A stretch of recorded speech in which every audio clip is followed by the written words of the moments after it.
Welcome back to the Fourth Phase Podcast. I'm JJ Parma, a washed-up frogman who washed ashore after 21 years in the teams. And next to me, as always, my swim buddy, my partner, Kristel. This is a Swim Buddy episode number 3. Tonight, we're talking about the one thing that makes or breaks every relationship on the planet. We're talking about connection. How you get it, how you lose it, why it matters more than almost anything else in your life, and how to bring it back when it's gone. Now, if you're a guy listening right now, hear me on this. Connection isn't soft. It's not weakness. It's not therapy talk. It's not becoming somebody you're not. Connection is effort. It's attention. It's discipline. It's the same muscle that got you through the hard things in life, just pointed in a different direction. We lived this one. Divorce, bankruptcy, blended families, 2 states, job changes, loss, everything that breaks most couples, we walk through it together. And what we learned is this: you're never out of the fight, but you have to be willing to swim your way back. So buckle in. This is the Fourth Phase Podcast. Let's get into it.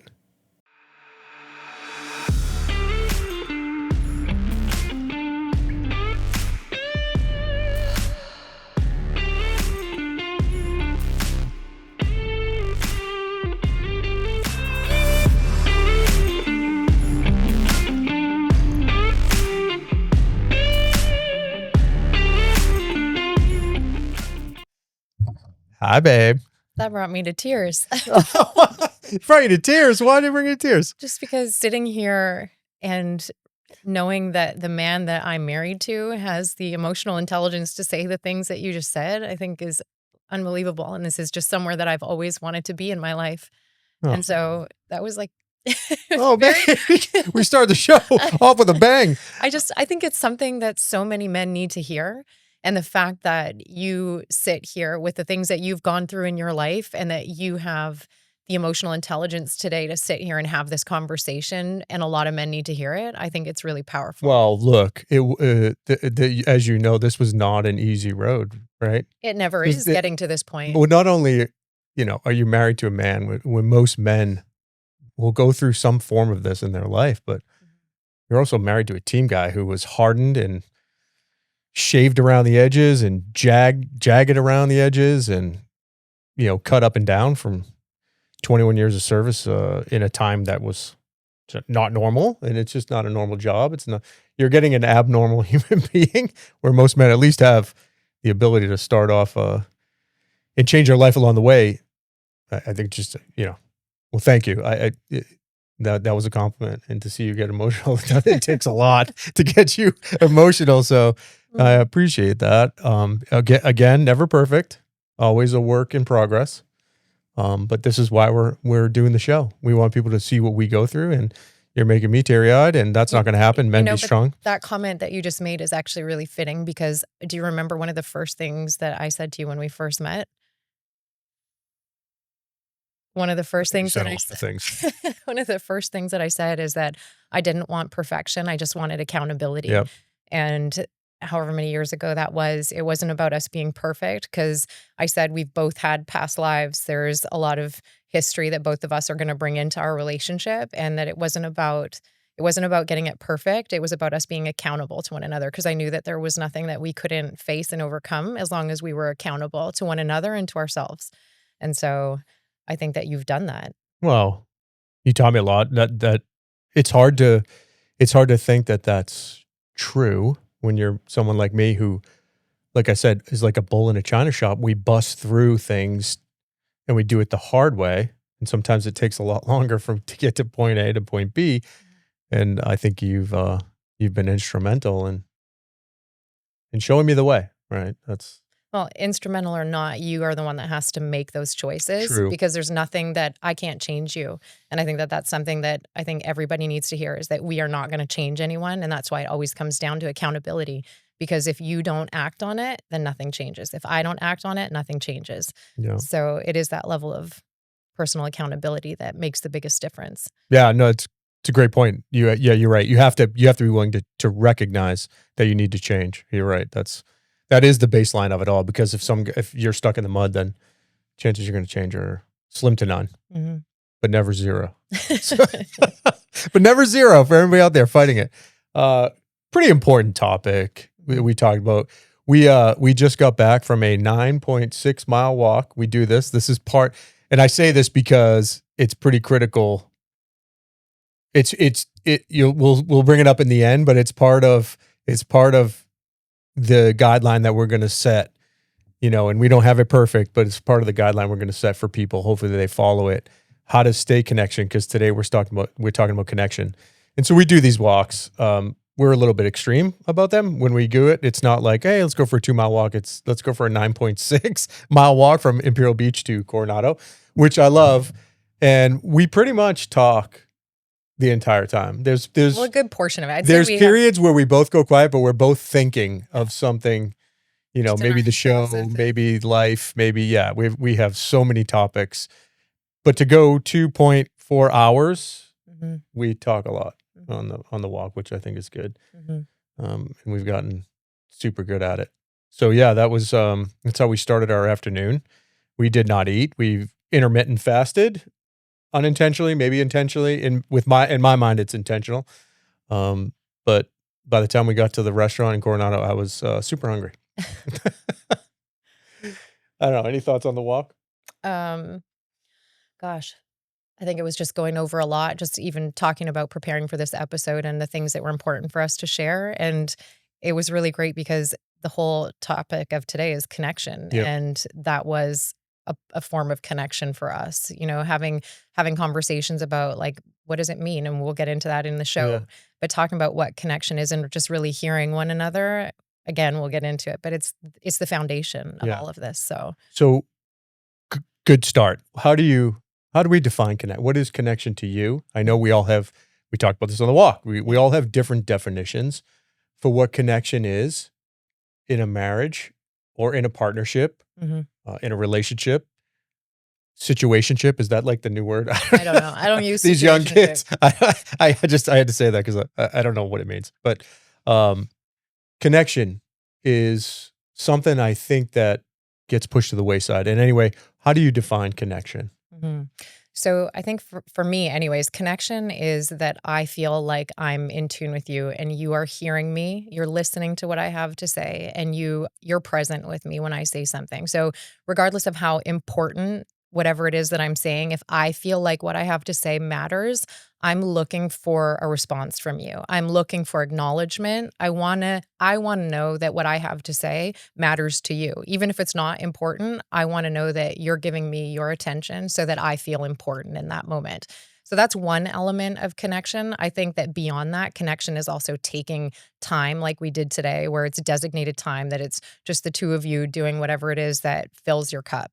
But I think it's twofold. So it's taking that time, setting that time aside, but it's also on a daily basis, just feeling like when I come to you and I have something that matters, that you're there to receive it. So that's a big piece of it for me. What is connection to you? Yeah, I think giving time, but again, this goes back to the old conversation we had on one of the previous shows, not just time, but attention, right? Full attention to your partner. Actually listening and hearing, and men want the same thing, by the way. I don't think we realize it half the time. We want to be able to be heard and respected, and that goes into the definition of respect. What does respect mean to me? It means just being really noticed for all the things that we do, because a lot of times men internalize what respect means. I think we expect people to look at us and go, well, why didn't she notice that I took the trash out? Or why didn't she notice I cut the hedges? Without having to say it all the time, because we obviously don't want to say it all the time, because that's stupid. I think showing us respect by noticing the things that we do without us having to ask. So that's the long-winded way of me being what I was just saying. I think in attention, we want attention. Guys will act like they don't. I think most men will say we don't, but we do. We love attention. And then what is attention? What does attention look like? So you can get into the love languages, right? We can talk about those things. I think that's part of it. We want to be touched and acknowledged, and at least in my situation, I think most men, again, are the same. I talk to a lot of them. So we like it when we're wanted and desired by our woman. That's like a very important thing. And I think along with that, it comes the feeling of respect, because I don't think a woman would do that on the regular without actually respecting the man. I could be wrong, but I think that's the feeling, right? You get a feeling from that. And then you feel connected and you feel like, well, this is my woman. She's recognizing the things that I am and that I do. And it's also, again, love language is like it's the words of affirmation, even though I get really, and every man will have their own take on this. And that comes from past behaviors, right? I don't, even though we all love praise, at the same token, and you know this, I don't like it. When you actually do praise me, I end up not liking it. I'm like, why did you say thank you? You didn't have to thank me for that. That's what I'm supposed to do. Mm-hmm. I'm the man, I'm providing. But I will tell you, at the end of the day, after I say, you don't need to say thank you, I'm like, wow, she noticed. Mm-hmm. That's the first thing that comes to my mind. She noticed. And that's important, mm-hmm. because right there, that's instant respect. Right. She respects me for who I am, and my connection is strong, mm-hmm. right? I got your attention. I got everything I just said. I got your attention. You noticed what I did. And then you appreciated it, and you were physical. And that's like the whole package right there for connection for me. Yeah. I do think that you are right. I think that it is going to come down to love languages, because everybody does receive and show love differently. So that may be for you. Somebody else may not care for the words of affirmation. Like, words to me, for example, have never been something that matter a whole lot, just because I feel like words are so easily thrown around. So if I wanted to say something, I could say something, but if my actions don't follow behind it, to me, words mean very little, whereas I put a lot of emphasis on actions. I've always known that acts of service, I think, in that book, The 5 Love Languages, yep. is my primary, because to me, it takes a whole lot more to have action behind something. But regardless of that, the point is that each one of us respectively has a way that we appreciate receiving and showing love. And it's about our partner understanding what those are for us, and that when we express that need to our partner, that they're there to meet us. And even if it's not their way of showing love, that they're there to make an effort to understand it, so that we do end up feeling like we matter. So. Yeah. So all right. So those are kind of the round definitions of connection and what it means to each of us. Mm-hmm. I think we covered the broad topic of it. The key piece, and one of the most important things that we need to talk about is, and this is the crux of the whole conversation really, is how do people lose connection? Knowing what we want, everybody knows what they want. They don't always verbalize it, which is part of the problem. We'll get to that. But how do people lose connection? Mm-hmm. So again, it's always going to come down to the different dynamic that happens. But if we were to take, for example, our relationship and the times that we've looked like we've lost connection, I think ultimately it's going to come down to whenever a need is expressed, that it's not being met, right? So if, for example, I've expressed I'm needing you to hear me, I'm needing you to understand something that I'm saying, and I feel like I'm not being heard. For me as a woman, and I'm sure other women feel very similar in that way, is that it ends up creating distance. You start to lose that connection when you feel like this matters to me and you're not hearing me. And sometimes I think I don't know that it's intentional, but regardless of whether it's intentional or not, the need is not being met. And so automatically it starts to create a barrier. And depending on how long a person goes with that need not being received or met, I think that with time, you build a wall as a human being. So I know that a lot of women feel like there's automatically just a biological difference between men and women, obviously. But if a man is not as emotionally, adept to understanding certain things, whereas women are very emotionally driven, automatically that right there creates tension in a relationship, because a woman's feeling like, why don't you understand? Why aren't you hearing me? And the man's like, what is going on right now? Like, I don't understand. Like, I just said this. How many times have we had that conversation, where you're like, I didn't say that. But for me, there's some emotional thing that I need. And if I'm not being met, then I can spin out of control because I'm not getting what I need. So what do you think for men? Why do you think that what creates distance between a man and a woman? I think, okay, so these days and ages, in this day and age, distraction is a big one. So these things happen over time. And you and I talked about on the walk how important it is to not stop acting the way you act, the things that you did and the behaviors you had when you met, right? That's one of the things. I think what happens along the way. Today, one of them is distraction. We're distracted by, even in the early years, we're distracted by phones. We're distracted by current events. We're distracted by children when you get to that age. Even before that, though, you're distracted by everything else around you. You're distracted by your work. You're distracted by everything else that now, after courting, seems to take a higher priority. I think that's number one. I mean, See, it's interesting because I feel like the things that you're mentioning, and again, I can't speak for all women, but I can speak for a lot of women that I've had similar conversations with, is that I feel like women tend to have a natural ability to just keep giving. Like they just want to give and love on their partner. And for me, at least, what I've noticed is that starts to, like, women start to pull back when they feel like their emotional need is not met. And sure, there are distractions. There's routine and busyness and jobs, career, life, children, all the things that come along with it. But I think that for the most part, women have a tendency to overgive. And so then when they feel like they're not being received, that's when women start to pull back. Do you see what I'm saying?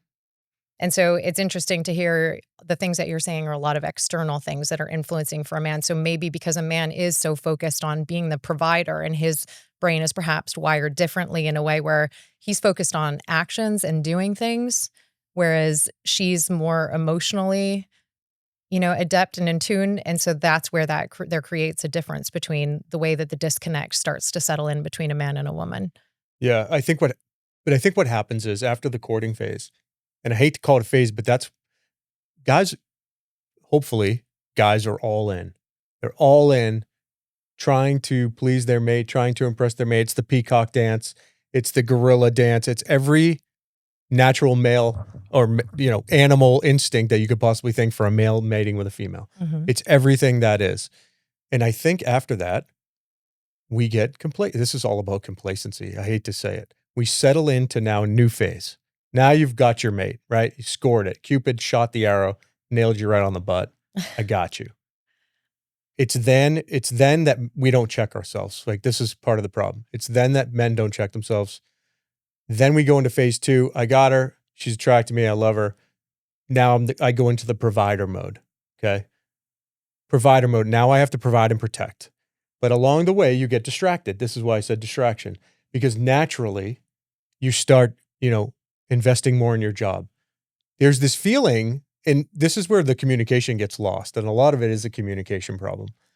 I think there's the feeling that I'm all in.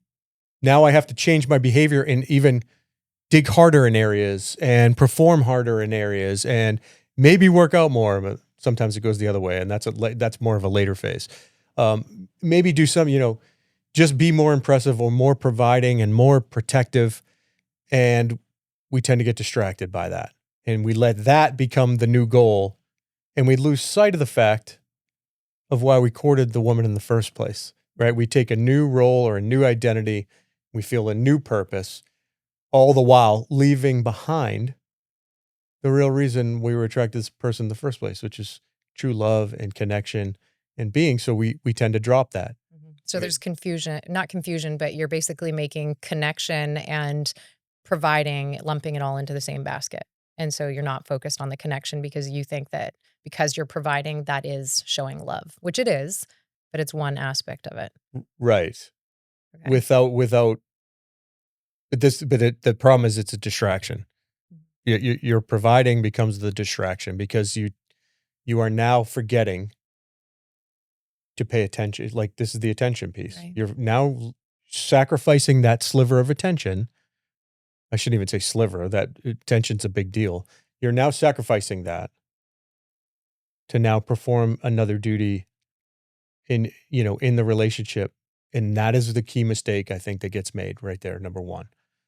The other one is the assumption part. We now are assuming that we've got our mate and that we can move on. So that assumption piece combined with the distraction is another whole piece of it.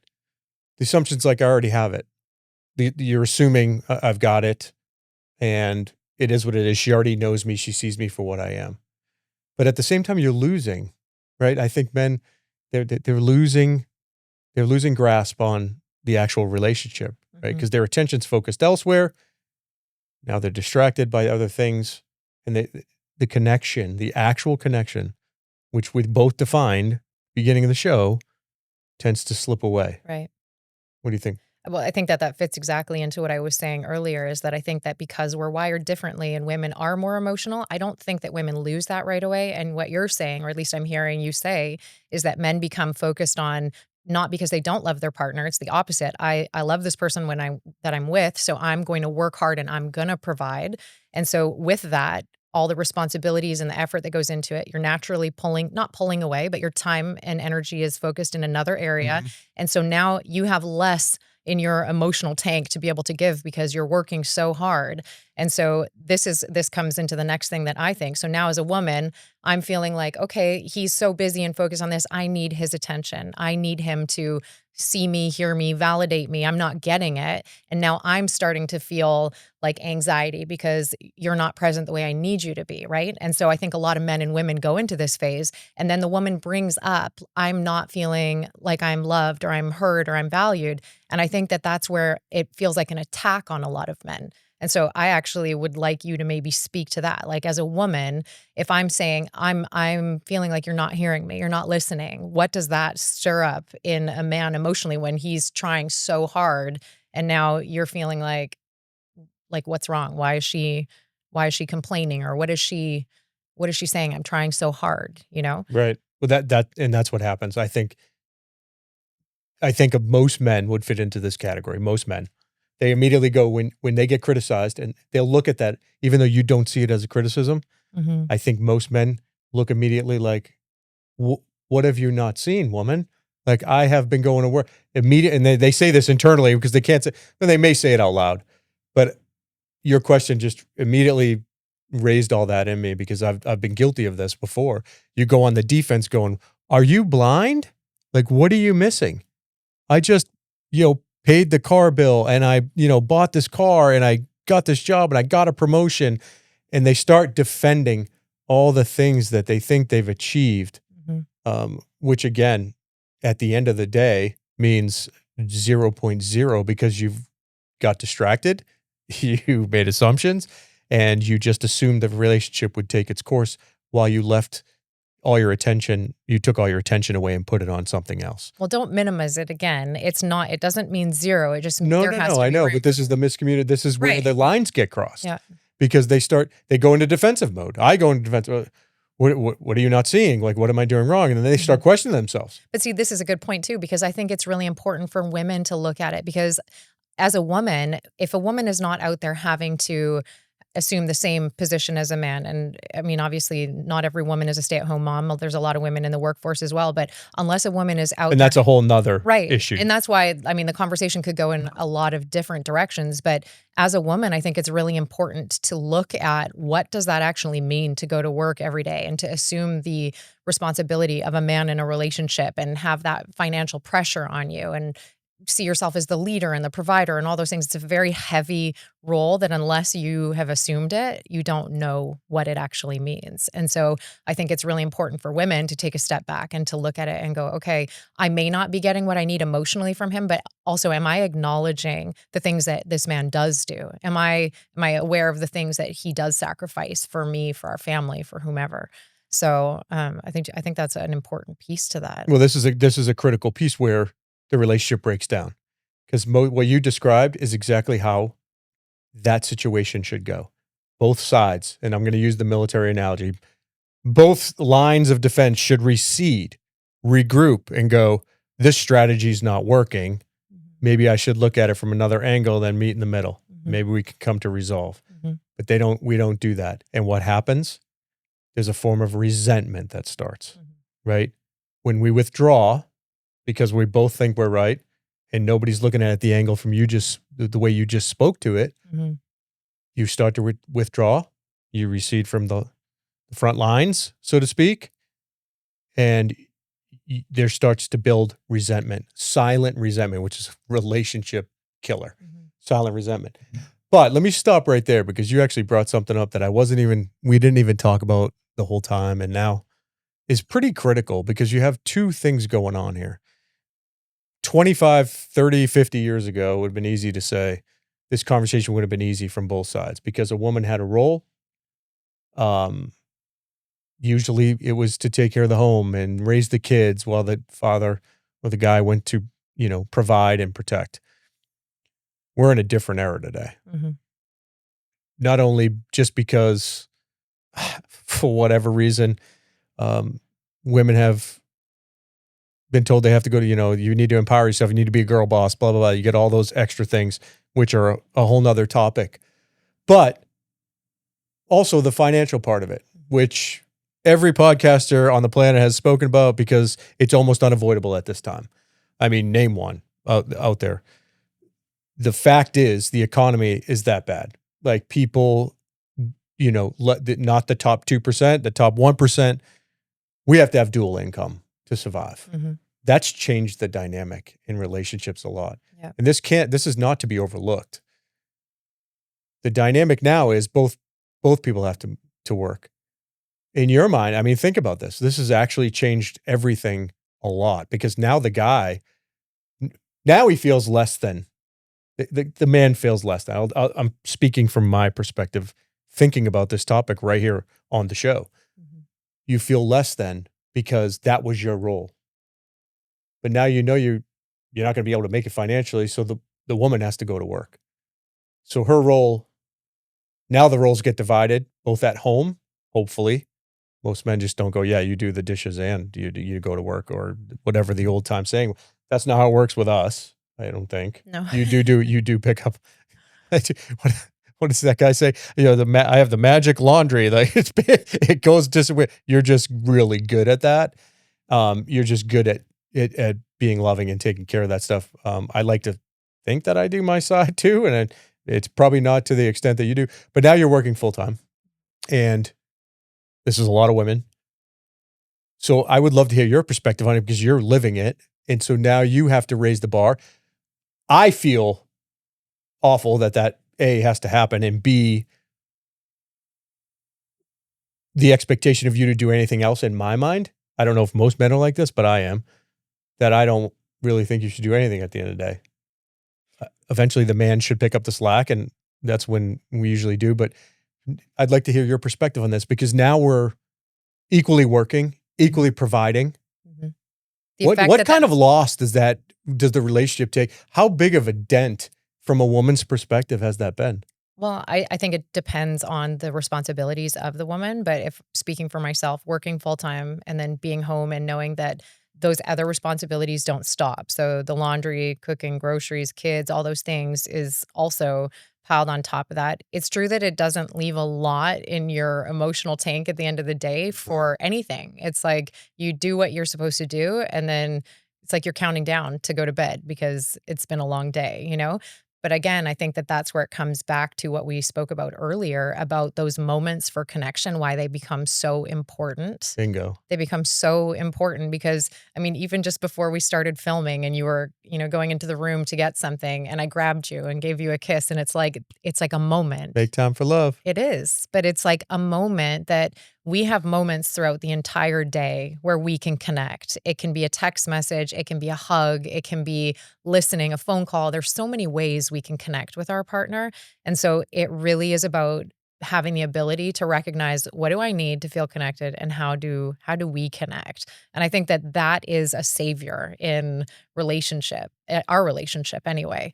Because when we have those moments, no matter how like quick or brief those interactions are, it calms my nervous system because it's like I feel like we're connected. That's good. I don't need to worry about that. I'm not stressed out about that. I just feel like I'm at peace. So, and I don't think, like, I'm sure everybody's going to have a different opinion on it. I don't look at the fact that I have to work as there's any resentment towards working. We made decisions. We have a life in Texas. We have a life in California. We have children here. There's a reason we're here, why we have to maintain like our homes where we do. And so I don't look at it as something that I'm resentful. These are the decisions that we've made for our life. And that's just the way it is right now. So these are all conversations. Every couple is going to have their own thing, which again is why the connection part matters so much, because these are conversations that have to be had so that whatever direction we're moving forward as a couple, that we're on the same page and we're working toward the same goals. So, Yeah, but I mean, honestly though, do you ever think about that? Because actually I didn't really think about that, consider this till now. I knew that as a man, when I broke you out of the communist state of Canada, and when I finally you escaped, and I pulled you over the friendly lines, which I was proud to do. You weren't working for a little bit, and I'll be honest, I appreciated that. I always have worked though. I've always worked. Understand fully, but my sense of value went up because my protection and providing levels, those tanks that need to be filled as a man, went up, and I go, this is good. I'm going to grind. I'm going to do this because that's what I'm supposed to do. And I get fulfillment. Men get fulfillment out of that. We just do. It's in our nature. It's biological. It's a thing. But when you started working, I kind of lost that little lever, went down a little bit. And I know it was a necessity. It's a necessity today. But did your feelings change when you actually was there ever a time where you said, this is awful. Like, fuck this. I don't want to do this. Just because I have to work? Yeah. Well, I mean, honestly, be honest.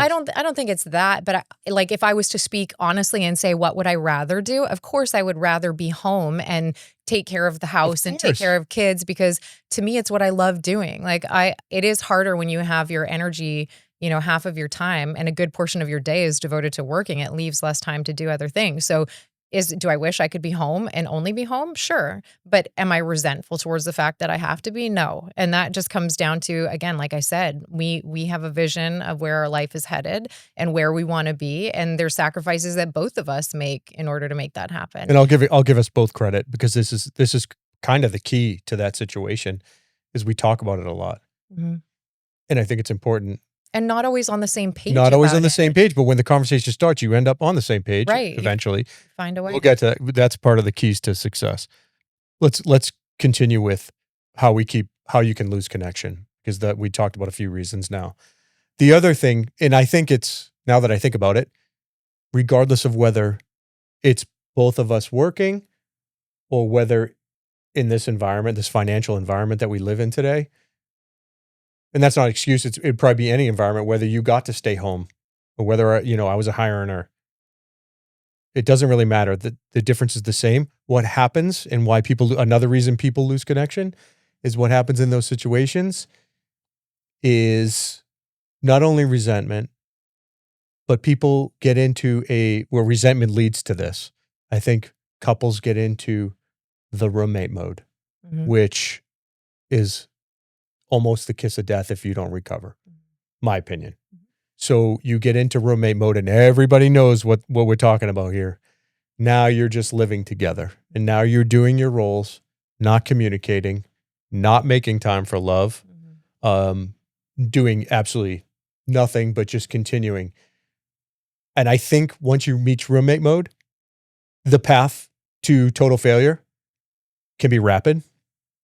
I think that's a critical wake-up call on connection, because that is almost the kiss of death for connection in a relationship. What are your thoughts? Yeah, I guess it depends on what's bringing somebody into roommate mode, because it can be somebody not being able to receive, again, what you're saying. You're trying to connect and you're not getting that connection. It can be busyness, like whatever the situation is that drives you into that mode.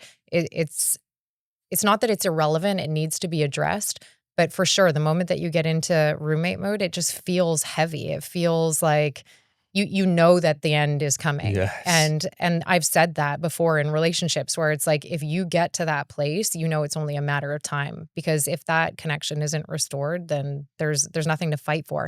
And the truth is that both people have to want to restore it. It's not one person that can come in and save the relationship. There can be a first person that initiates it and helps to like bring things along, but the truth is that other person has to meet you, because if they don't meet you, like how are you going to fix it? You can't. Yep. You know?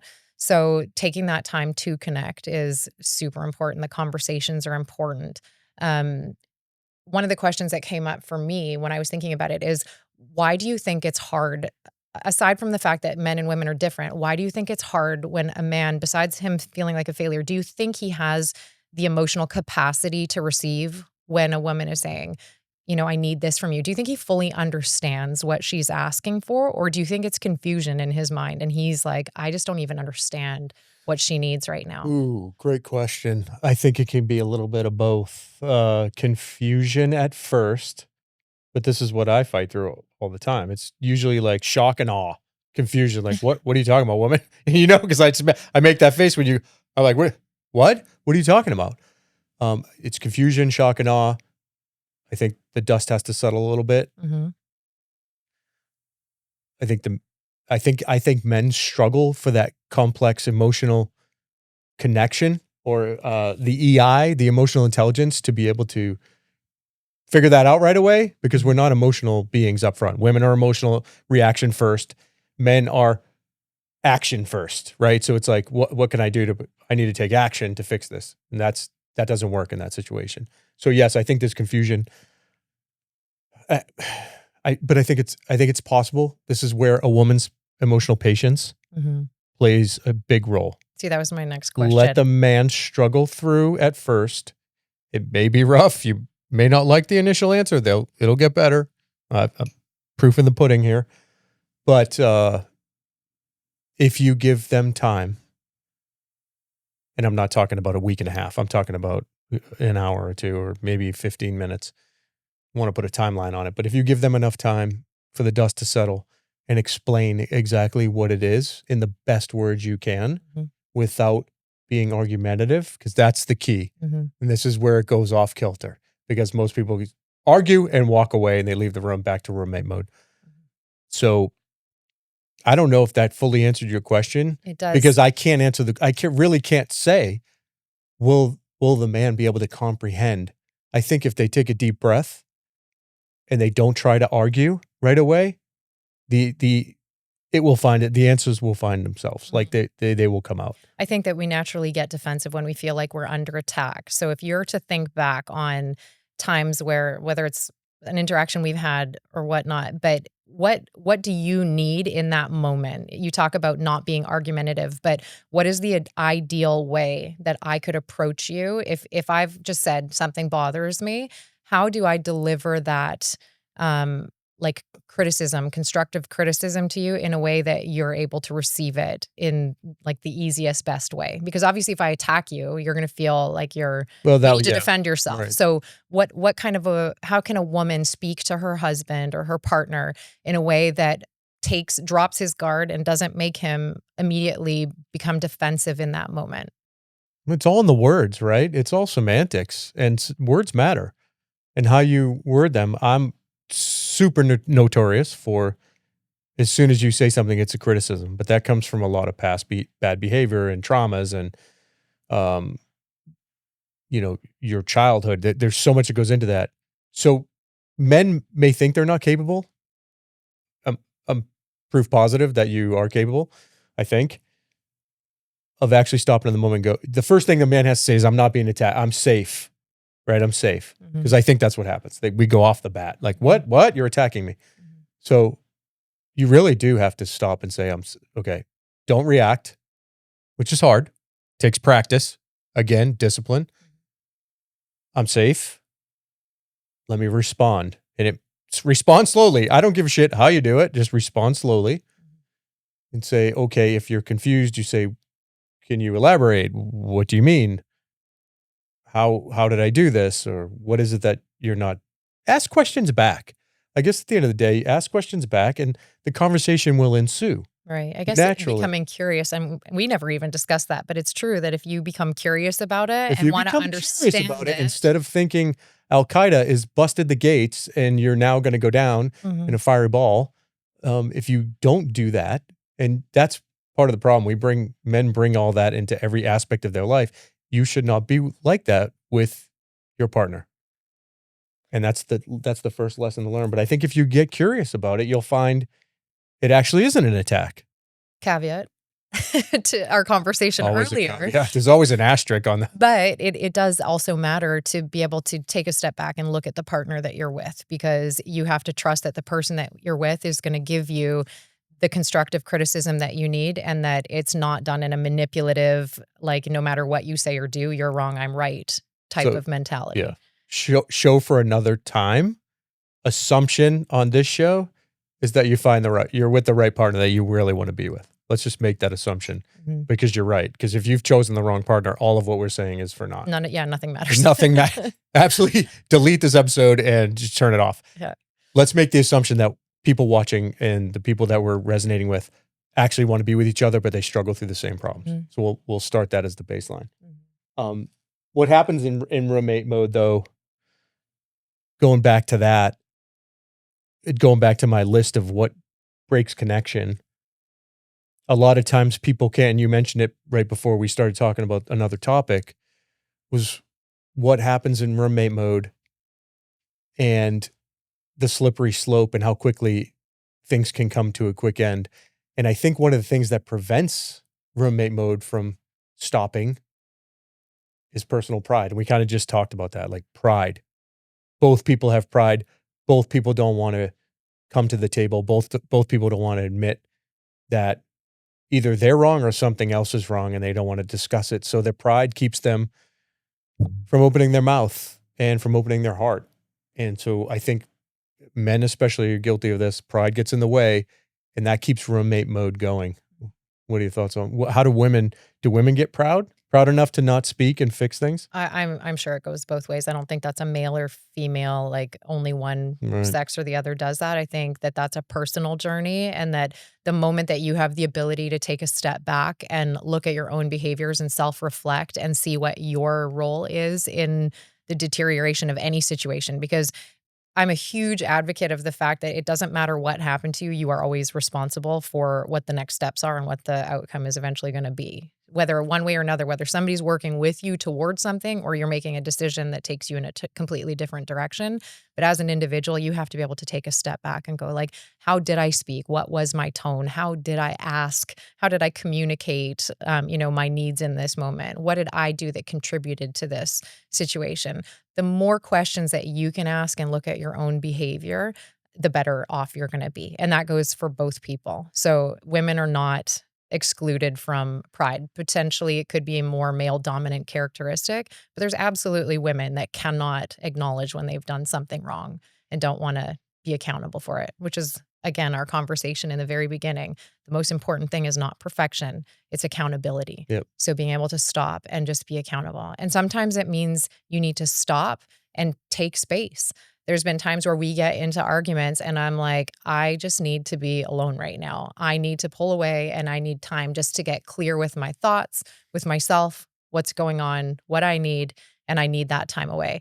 Where some people will view that as the other person retreating or not engaging. But sometimes that space and that distance is the best thing that a person can do. Yeah.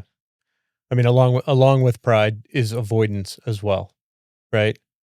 Avoidance is another connector disconnect. So a lot of people just avoid this goes along with roommate mode. This actually leads to roommate mode and then becomes a main part of being in roommate mode is avoidance. You just start avoiding everything. You start avoiding connection. You start avoiding meaningful discussion. You start avoiding the topic that's in the room. And here's the biggest takeaway. And this is, I got to say this to everybody, but from a male perspective, if in your mind, and I came up with this on the 9.6 mile walk today, and I didn't say it because I wanted to save it for the show. If in your mind, you know you want to bring something up whatever the topic is, and your body says, it's uncomfortable, I don't want to say it, oh my God, this will cause World War III or whatever. If there's a topic and you know it's causing a problem and it feels uncomfortable in your soul, bring it up. I can't even, it hit me like it gives shivers down my spine when I say it, because the most uncomfortable topic needs to be addressed at the end of the day. Your soul knows it. Your curiosity knows it. Your body knows that that is the thing that needs to come on the table. And I guarantee you, and I've done this with you, there's even on stupid issues that seem uncomfortable. Maybe it's finances. Maybe it's like the smallest topic about raising kids or kids in the house. No matter how, if it's causing uncomfort in your soul and your gut, as soon as you bring it up, it's like telling the truth when you've lied, or on it, either intentionally or unintentionally. It's like bringing the truth to the surface. In the relationship, it's the same way. If there's something uncomfortable, address it. If you don't, you get avoidance, you get roommate mode, you get pride in the way, everything we mentioned. Yeah, it does lift a weight off It's of your shoulders. It's a weightlifter, not a physical weight, a weightlifter. But there's a saying that the things that we don't look at control us, and to me that feeds right into Perfect. that Yeah, you concept. said it way better than I did. No, you said it perfectly. But that is something that I've tried to keep at the forefront of my mind, because anytime I've looked at certain things that I've tried to avoid in my past, it eventually finds its way out. And, we've, even in the few episodes we've done so far, we have talked about that. It's going to find its way to come to the surface. So I think that is well said, that if there is something that feels like it's welling up inside of you, it's something that needs to be addressed. And I think you're absolutely right on that. Yeah. So. And just one final thing on what causes disconnection is drift, which is change in your life without addressing it or without discussing it, or maybe you've changed your purpose, or maybe you've changed something in your life internally and on your own. Usually maybe it's diet, maybe it's you started exercising more, maybe you got a promotion at work and really didn't say anything and your job kind of shifted, or maybe the woman has gotten involved with some friends that do other things and hasn't mentioned. It's really comes down to the lack of mentioning and discussing whatever changed in your relationship at that point in time, almost like avoidance and everything else. But it's when your life kind of changes a little bit and you don't discuss it. Does that make sense? Yeah. But again, this is what to me anyways, this comes down to, if you do what you did in the beginning of your relationship, you will never drift apart. That love remains strong because you are doing exactly what you said. You're taking that time, you're doing the peacock dance, you're courting that person, you're loving them. And naturally you want to share. Sharing your day, sharing the things that are happening is a natural part of your life. And so I think that if people maintain that, even if it's not always the easy thing, like just the little attentions mean the most. Every morning, I'm sure it's not your favorite thing to have to make a second cup of coffee every morning, but you get up and you make a coffee, and that little action every day where no matter what I'm doing, if I'm in bed or if I'm in the bathroom and you bring me a cup of coffee and it's like, he thought of me. He had the awareness to go and do something for me. I feel special. I feel like I matter. And I think that those are the things that people stop doing. And as long as we keep doing that, I think that is something that combats against the drift. There's other things that can happen. People can grow in different directions, but including your partner, talking to your partner, having the conversations, which is why those moments for connection matter. And like you said earlier, being curious, right? So how was your day? What is going on in your life? Asking those questions, it makes you feel like you matter. You feel important. Yeah. And it just feels good to know that your partner wants to be involved. So, yeah. And this is a perfect point right here to stop and let me explain. I want to explain something to men, because what's going on today with the attack on masculinity, because it is happening. We see it on social media. We see it in the news. We see it. We've been exposed to it, slapped in the face with it for the last 5 years. Horrible. Okay. Well, won't even address that. Men should be alpha. Men should be leaders. Men should be predators. Men should be not predators in the bad way, predators in a good way. Everybody knows what I mean. The attack on masculinity has been insane. I totally disagree with the messages that are sent. So I want to say to men, and again, we talked about this on the walk. This does not mean what I'm talking about, what we're talking about today with men actually addressing this. It does not mean put your yoga pants on, men, and go do yoga and be soft. And it doesn't mean you're weak. And it doesn't mean you need to be emasculated. It just means you need to be aware. And let me put it in. Let's take another lesson out of what I think is the life course lesson. Unfortunately, everybody can't go through it, or they can. Most won't succeed. It's in basic underwater demolition SEAL training. It really comes down to discipline. And it's what you mentioned earlier. The way we act in the beginning, it's a simple formula. The way we act in the beginning of the relationship is the way we should act throughout. And if you're not, you need to go back and be disciplined and start doing those behaviors. It doesn't mean you're weak. It doesn't mean you're soft. This isn't about emotional, crying in the corner type stuff with your wife. In fact, the opposite, no women want the opposite will happen. Yeah, and you most will be women kicked to don't the want that. curb. They want a leader. They want strength. They want strength under pressure. And that's never going to change. I had a hard time with this too. I'm like, I'm just not weak. Like but it doesn't mean that. It means you got to be just like you're disciplined when you go to the weight room, just like you're disciplined when you put your suit and tie on and your friggin' belt every morning, and you put your shoes on and you go say, hey boss, what am I doing? Or you do your TPS reports. Anybody that knows that movie knows what I'm talking about. You could be disciplined in your relationship. And I think that's where men fail. I think that's where men fail. They don't look at it as one of those line items that I've got to be disciplined. And remember what I said, it's those small repeating patterns of positive behavior over and over and over again. When you said the coffee, I resent that because I can't wait to get up and say, I made you a coffee. And I love doing it. Whether you drink it or not, the smile on your face is enough gratification for me to go out the door in the morning and start work. And it's discipline. I do things, the guys will be like, yeah, he's got yoga pants on. No, I put toothpaste on your toothbrush. I started that. And then it gets reciprocated without asking for it because I don't want you to repeat the same thing as I, but it's the cutest thing ever. And all that does is lead to connection, and it's discipline.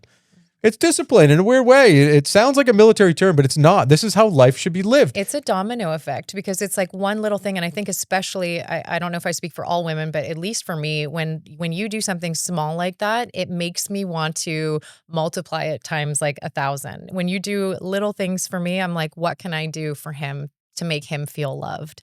And so it makes me just want to love you back even harder. So I think that is something that's incredibly important. And it actually leads to another question that I have for you in terms of like, what do you think it is that men miss out on by not doing exactly what you just said, by not having the discipline and by not being the leader to learn the tools that they need to be able to communicate emotionally with their partner?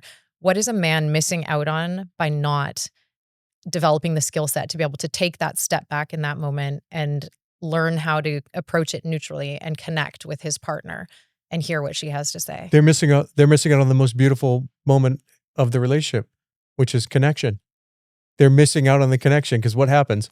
I get a hug. I get to make time for love stuff just by doing the smallest, less than 45-second task. They miss out on because you'll turn around, get a hug. And by the way, a hug between a man and a woman, there was that thing, we saw that thing, a hug for 30 seconds is like a lifetime of love, like a cup full of love during the day, which is true. Like you get that. And oftentimes that's what a man needs and he doesn't even know it. But because he didn't take time to pay attention, because what does it look like for a man? What did I just say about this? What does it look like? It looks like this. Put the phone down for more than 30 seconds. Pay attention. Look her in the eyes. Shut up, ask one question, and don't try to fix it. Mm-hmm. It's not an automobile engine. You can't fix it. You have to listen. Okay? Mm-hmm. All you got to do is listen. So that's what attention looks like for a man. It's not being weak. It's not being feeble. It's not crying in the corner. Mm-hmm. It's the things I just said. So, and I appreciate that. And I think as a woman now, it's really important for me to share how a woman can, and you can tell me and correct me if you think No, that there's go something, for it, because because this is I've not not my thought too lane. much about it. But I think for me, when I look at the times that we've had conflict and I've, something's really hurting me or bothering me, and I approach you and you feel like you're attacked, I think, like you said, the delivery matters. The way that I communicate to you, my tone of voice, the words that I'm using matter. And I think if I understand that it's going to take a minute for this to settle with you, that I have to be willing to give you that space and not attack you and not accuse you and not to make you feel like lesser of a man. I need to give you the space to be able to like ruminate on what's going on and then maybe come back and have that conversation again so that you have time to deal with it. But I think the moment that I attack you, I think we've already lost, because now you're on the defense. Is there anything that you would add to that? No, so put that in lines like I did. Put the phone down for 30 seconds. Look up, look in her eyes. Shut up. Ask one question. Don't try to fix it. How does that translate for a My woman? brain doesn't work. It doesn't work like a drill sergeant. I have a million words to say the simplest things, but I think that it's so slow down, because at least I've recognized that there's a lot happening in that moment. And if I'm emotionally charged, we've got to slow things down enough that we can just be present with what's actually going on. So I would say slow down, become emotionally aware as a woman. So listen to what's going on with you, but hear what I'm doing that is maybe having a negative impact on the situation, because sure, you may have done something, but I likely have done something also. I'm not without flaws. So slow down, be emotionally aware. And now I can't think of anything else. Be emotionally aware, give you the space. I think give you the space to process what's going on and not attack what you're processing emotionally, and then come back and have that conversation together again, attempt it again. But the delivery matters. I think the delivery matters in everything that we do. And you taught me that a lot, actually. I've changed my delivery in a lot of things because, like I said, bull in a china shop does not work. It works in combat. It doesn't work at home. This is another thing for vets out there. Like you can't breach the door with explosives and go in when you're having a conversation with your wife. It's not going to work. So which brings us to a nice little takeaway. This is a call for action for anybody listening to the show. So what's the toolkit to bring it back? You're asking me? Yeah. I thought you had the toolkit. I do have the toolkit. We're gonna talk about it. I do have a toolkit. I've got some notes. I actually did. I've got some notes. Okay. So let me. I want your reaction. Let's go down the list. So I actually did write this down so that I wouldn't forget it, Let's see because if they it did match. matter. Okay. So we have not. This is not a So predetermined. my toolkit for this, which is kind of what we were just saying, and I don't know why I didn't think to look at my notes for this, but so first one was slow down so that we can not like lump everything into what's going on, but really look at like what's the issue that's happening right here. So slow down was number one. Number two is let go of defensiveness. So you have to drop the ego, the need to be right, the need to like attack. You've got to let go of the defensiveness so that you're able to receive what the other person is saying, because both people have their own perspective as what's going on. So that's two. Three is listen to what the other person is saying. So I need to be able to hear. So I may feel a certain way, but you also feel a certain way. So let's listen to what you're telling me to see how maybe I need to be more aware of what's going on in the dynamic. Four is put yourself in the other person's shoes, which kind of matches that. But empathy. Right. What is my partner dealing with? What is he going through that I haven't overlooked? What is his life experience up till now that's brought him to the place that he's at? Does he have the ability to hear what I'm saying right now? Or is this something we have to learn to develop and work through together as a couple? And then the last one is being accountable. So again, dropping that ego and being able to say, you know what, like I didn't deliver that. Sometimes I think that I deliver things great, and then I'll listen back, or I'll think back on something and I'll be like, yeah, that was kind of bitchy, or that was not kind, or you know what, he did all these things and I didn't even think about the things that he did. I'm just caught in my own emotional whatever trap right now. So I think the accountability part and being able to, when I am accountable, like not related to you, but the other day, one of my daughters, I accused her of something, and then I was like, I'm sorry for doing this. And then I thought about it and I was like, the way that I just said I'm sorry was not an apology. I was not genuinely kind to her. And I had to go back and say, you know what? That was not an apology. I'm sorry. And the reason this comes up, because it literally just happened like yesterday, the day before, but Happens a lot. it's the same in a relationship. Yeah. It's the same in a relationship. If I said something to you and I said it in a way that I wasn't genuine, if I didn't receive that apology or I didn't give that apology the way that I would want to receive it, it's not an apology. I have to have the same, I have to give you the same that I expect of myself. And that matters with accountability. So that's my 5-step toolkit. I think accountability is by far the biggest thing on your list, and I didn't give it enough attention. If you're not accountable, and most people don't even understand what that means, accountability is just being truthful. It's realizing the truth. What is the truth? What did I do? Recognizing what happened and being able to talk about it. Accountability, those that aren't accountable live in a box of lies. They literally are trapped in a prison of lies and they'll never get out because you think it's everybody else's fault. And the reality is everybody has a part, right? Everybody plays a role. And what was your role in that? And if you think you didn't have a role, you are living in a prison of lies. Like that accountability is, and that just not in relationships. That's in your job. That's in your friendships. That's in the relationship with your kids. And most importantly for today's show, it's in your marriage. Accountability in the marriage, actually, now that I've said it out loud, is a massive thing. Because if you're not accountable, it's never one person's fault. Again, we're talking about normal relationships here. Okay, this is not for the show for another time, but we are talking about relationships that are worth fighting for, which is most of them where people just live normal lives. And I think, yeah, if you're not accountable, that's a good one. And I will be honest with you, it's not on my list.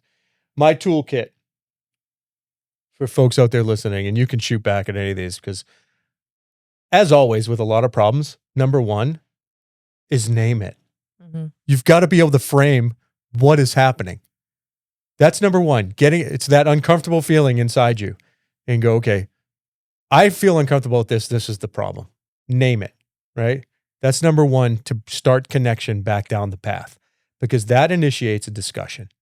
Name it. What is it? Throw it on the table. What is it? Number two, as always, and this is going to sound silly, right here on the cup, make time for love. Most people are shitty at doing this. And I think we have become probably one of the masters at it. Even in the worst of times, when you're not feeling good, you maybe stayed up too late watching Netflix. Maybe you're scrolling. Hopefully you're not. Maybe it was a late work night. You got a late flight. You woke up early. Maybe you went out drinking too much, which, again, I don't advise. But no matter how you feel at that moment, and this has gotten us out of a lot of bad moods instantly.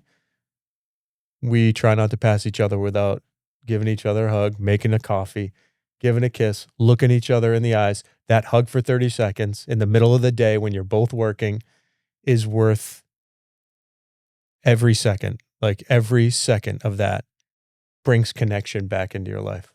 So make time for love. That's number two. Stopping and looking. I discussed this 10 minutes ago. So stopping and looking. Stopping and actually looking. Putting down your book, putting down your phone, putting down your cup of coffee. Looking directly in your partner's eyes.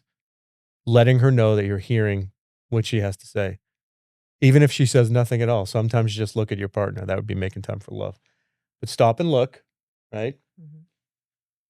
Ask questions. That uncomfortable feeling you get sometimes would lead to a question. Ask your partner, what do you need? I don't think that gets said enough. That can actually solve a lot of problems. Just asking, what do you need? Because men don't often understand. I don't often understand. There's something she needs. She's not acting the same. What do you need? And that uncomfortable feeling in the woman will hopefully come to surface by letting it out on the table. And then the release is great. And then you can make time for love. Everything leads back to make time for love. Next on my list, this is the Bring It Back Repair Toolkit. And we said this is great because we said this all day. Soften first. See, this is funny because soften first. You asked the question and I just realized now that our toolkits were different because mine was the repair toolkit and yours was the connection toolkit. That's why. Anyhow, I want to hear yours now. Yep. Soften first. Okay. We talked about this. Yep. Don't defend. Don't go put up the defenses and get the AT4 out and blast away. Soften first on every confrontation. Even it may feel like confrontation, maybe not confrontational, but when it's uncomfortable, soften first. That goes a long way, right? Part of the reconnecting. Yeah. As always, discipline is greater than motivation. Discipline is always greater than motivation. Motivation is great, but discipline is putting motivation in practice. And so when you're disciplined about doing those things, putting the toothpaste on, making the coffee, even making the bed in the morning when you get up, if your wife usually does it, just throwing things out of nature to let her know you understand, what she's doing, that you notice the things she's doing. Sometimes if you do the things that she usually does, that's a key. Do you not agree? Mm-hmm. It is nice when you make the bed. Did you see that? I see you looking. But that's noticing. All it is noticing. Is taking time to notice. It's discipline. And then the last one goes along with make time to love. It's rituals. 9.6 mile walk. I'm not saying everybody has to do the insane walks. We're a little bit extreme when we do these things, but we love it and we enjoy it. It fills our cup. It's part of was the last show we did with how you get self-care. Self-care. Yeah. Right? So we do that self-care. It's for both of us. So rituals like that, going on a walk, having coffee in the morning, which is why we love outdoor space. We need it. We love it. We like to sit out there. Takes us out of our environment, gets us our morning sunlight. We can go into that. But rituals like that, just talking on a walk, talking in the morning before you start work. I think that's critical. Nobody should ever drive to work. Even when I go on trips at 6 a.m, I will not leave the house unless I come over to your side of the bed. I know it's going to wake you up, and I hate when I do it, but you say, just do it anyway. Yeah, finding, it's funny now that you say that. I think it's the little things that we do that bring me the most joy. Like rituals. Our ritual of not leaving a room. Like we have a thing where we walk into a room, and if you're in the room and I leave the room without giving you a kiss. Tell everybody what we say. We say, shame. Shame. So this is what we do, because I think audience. So we do that. If Kristel walks out of the room, and I think I started this when we were in Texas one time. She walks out of the room. And again, it's me actually voicing what I need. When she came into the room, I would like a nod, hug, kiss. It's turned into, you must give a kiss before you leave the room. We have a 3-step rule. If you break that threshold of that room and you go 3 steps and I listen, bop, bop, bop, shame, shame. I will scream. And then she adopted. These become rituals in our relationship, which is funny now that we're talking about it out loud. Shame. And then you can hear it. And one time she let me escape. You let me escape about 15 steps, and I was halfway across the house, and I heard shame come from the other room, and I ran back, and I go, no, it's only 2 steps out, which was a complete lie. But yeah, that's. But see, they bring joy because they make us Think about how we laugh when we're saying it. This is important in your relationship. You have to keep doing it. Just keep doing it. Yeah, make it discipline. That's my repair. And everybody's going to have, I guess at the end of the day, we're all going to have a different thing, and everybody's got a different character and different way that they interact with one another, and what works for us isn't going to work for others and vice versa. But you have to be willing to have the conversations and figure out what works for you. Bring happiness and joy and fun back into your relationship. Go back and do the things that you used to do for one another. Think about the things that originally drew you to that person and why you love them, and just try doing something that you used to do for them. It was like the other day when you got off the plane and you were on your way home. I was like, I used to make steaks and have food waiting for him every time he would come home. And I saw you in the Uber and you were coming down the highway, and I was like, I'm going to make food for him and have lunch waiting for him when he walks through the door. And I was like, I did that all the time, and I have been doing that less. Yes, I'm working full time right now, and I was home and it was lunchtime and I could do that. But it matters. Go back and start doing the things you used to do and see how it changes your relationship, because I am convinced that it will make a huge difference, 100%. Rituals, those small rituals actually make a more profound difference in a relationship than all those dating experts out there, everybody out there on the circuit.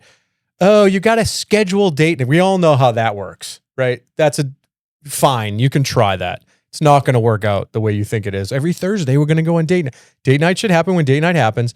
But if you have rituals all day long, even small, this is my biggest takeaway for the show. If you have rituals all day long and you're disciplined about it, and guys, it's about just being disciplined. It's not like, what does my wife want? It's about, okay, I do this, this, and this. I know that she enjoys that. That's all it takes. That's literally all it takes. Every single day. Discipline every single day. Patterns, small patterns of positive behavior. I should go into Webster's dictionary for the definition of discipline. Small patterns of behavior every single day. Your marriage will last forever. Like I'm telling you, you can repair anything. Even in times when you think it's not going to come out, if you do the right thing, you maintain those rituals, I think you're going to save a lot, because you're going to miss date night on Thursday like 4 out of 5 weeks, and it's not going to be good. That's my biggest takeaway. Yeah, but it doesn't even feel like it. Like, how often do we actually go out? Like, I don't remember the last. Well, not true. We do our brunches, but aside from that, like, but we don't schedule them. But they're not scheduled. No, but it's like my point I'm trying to make is that I don't feel this like, oh my gosh, we never go out on date nights. I feel like because we connect so often every day. That's my biggest takeaway from the show. I'm not. That's the point. I don't feel like I'm missing anything. And when we do those things, it's great. And we have our 9-mile walk. That's also great. But it's the cup is full. Yep. And. Yeah, because when you schedule things, the first thing to go to shit is the schedule. So life happens in between, and I guarantee it's not going to work. Not to say you shouldn't schedule a date night, but when it doesn't happen, you have the rituals in between to keep the connection, so you don't have to worry about that. That can't be your defining date. Oh, I'm going to reconnect on my date. How dumb is that? I'm going to reconnect next Thursday on my date night at 7 o'clock. No, you're not. You're probably going to end up in a fight. You're probably going to end up in a fight because of all the stuff that's been in between that you neglected, right? And there was no connect. That's it. That's my biggest takeaway. Yeah. Agreed. Any parting shots? I think I've given, again, all my shots. We talked about a lot of things. Yeah, we did. I think that we've covered the basics. This is important. Connections is so important. It could save marriages. Yeah. It can save relationships. Can save everything. Yeah. It applies to your children too. Like the connection is the same. Yeah. Those rituals of connecting with your kids can be the same thing. It's applicable across any type of relationship, man to woman, woman to child, man to child. Yeah. So yeah, it was great. That was a great talk. Yeah. So actually, I should say my one challenge to everybody listening would be to find one thing. Don't make it overwhelming. Find one thing that they used to do for the person that they're with in the beginning that they loved doing, that they did with a joyful heart before, because it was like, I love this person. I'm going to do this for them, and do it and see what that brings back to the relationship. Yeah, that's a great point. That's a great way to start back in it. One little challenge. Just sit down, watch a show. Think about what did we used to do that we don't do that's small that I can do. Bring that back and watch what happens. Matter of fact, share. Actually, I was going to say, share. We want to hear that. Share it. Drop in the comments for the show, and we'll pick the best one to respond. And on that note, this is our first time. We actually owe a comment. I'm gonna bring this up. We're gonna give a shout out for the first time. I have my little notes here. So. Last show we did self-care, right? And so we asked, hey, how do you take care of self-care? And we want to give a shout out to Teo, right? Teo, and it's at Teos82. He left a comment on the self-care episode because this is exactly why we do the show, right? Because Teo's comment. So he said, the episode was a meaningful conversation. He appreciated that we broke the topic down without judging anybody's version of self-care. Way to go, Teo. He said golf doesn't count. And honestly, I'm not going to argue with him on that one. But here's what hit us. Teo said his version of self-care is traveling, visiting foreign lands, discovering new ways of living, talking to people outside his comfort zone at his own pace so he can break the cliches and grow from it. That's a wise individual. Mm-hmm. Who had a lot to say, Teo. That's pretty good. He said, that's where I fill my tank. And that's the whole point of the show, right? That's the fourth phase right there, filling your own tank your own way. And I think that's what we try to discuss. So thanks, Teo. Shout out to you for commenting. I think that's a great way to give self-care. And yeah, hopefully we get some more comments like that on this show. Love to give shout outs on this show. It's fun. If anything lands on the show, we'll talk about it just like we did with Teo. Yeah, and share. Like, I think if there's something valuable, to me, the whole point of this show is that we bring something back and enrich the lives of others. So if you've watched the show and you found that there's something that made you think differently about your relationship and you think it would be valuable to someone else, share it with them. Yeah. To me, that's the greatest gift. Bringing healing back into everybody's lives so that we live more meaningful, happier, more productive lives. That is what this is all about. Yeah, so 100%. We live in the fourth phase. Yeah. All right. Well, hope you enjoyed this one. Don't forget, like, subscribe, Please hit the subscribe button. You guys all know how this works now. It's 2026. We need your support. Support the show. Hit subscribe, even if it's boring. Fall asleep to it. Hit subscribe. You know how it works. We love to hear from you. Obviously, if you want to comment, follow us on Instagram, TikTok, all the podcast platforms, on Apple Podcasts, Spotify, at the Fourth Phase Podcast. I think we're a little different on TikTok, but I'll get that right one of these shows. But at the Fourth Phase Podcast on pretty much all the social media platforms, and follow us, like and subscribe. Hope you enjoyed the show. Thanks.